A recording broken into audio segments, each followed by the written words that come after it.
So it's my great pleasure to be reading the quote for the sculpture for Patricia Grace. I'm a huge fan of her writing. What I love a lot about Patricia's writing is that she was way ahead of her time in issues around colonisation and racial divide, but she did it so cleverly and so, I guess, subtle, and the work will just always be iconic. And particularly this quote from Cousins, which is a beautiful story about three sisters and the difference in being a rural Maori girl and a city girl. And Wellington's so much a part of it. And I was here in the 60s. I first came from the South Island to Wellington in the 60s, and it just feels really a strong portrait of the city. So I love this piece.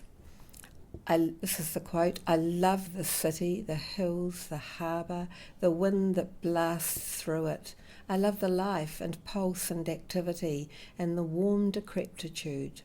There's always an edge here that one must walk which is sharp and precarious, requiring vigilance." Which is quite lovely when you think about the story of Mata and walking around, I had the great good fortune, I did a whitireia writing course, and we were invited out to the family marae Hokoeka and stayed the night. It was my very first time ever to sleep on a marae. Patricia Grace was so generous in talking to us, and one of the things I remember, which is a little anecdote and I can't verify it, is that her father worked for Croxley, the writing pad people, and that she always had writing paper as a child. So it's a nice anecdote. So maybe it's true. I think that's what she told us. I'm sure, it's my memory of her saying that, and I just love that idea.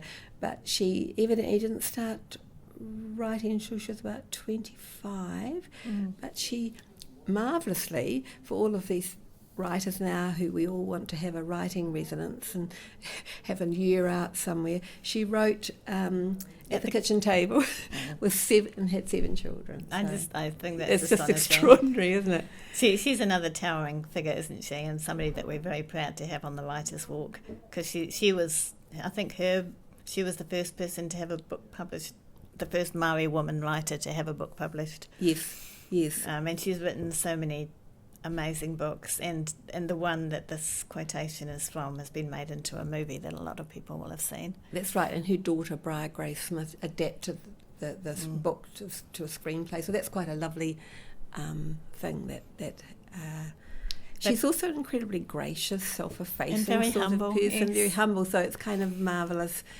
So Patricia Grace is still living in Plymouton, I think? Oh yeah, and she has in recent years been an activist. So the family land was in an area where I think Waka Katohi wanted, maybe on one part of New Zealand Transport, wanted to put maybe a motorway through, and the family stood their ground. So this is, the strength of her writing. There's a kind of activism in her writing. Baby No Eyes. All of these stories are about the colonial influence and impact. And I guess her being an activist for her family land just also amplifies that.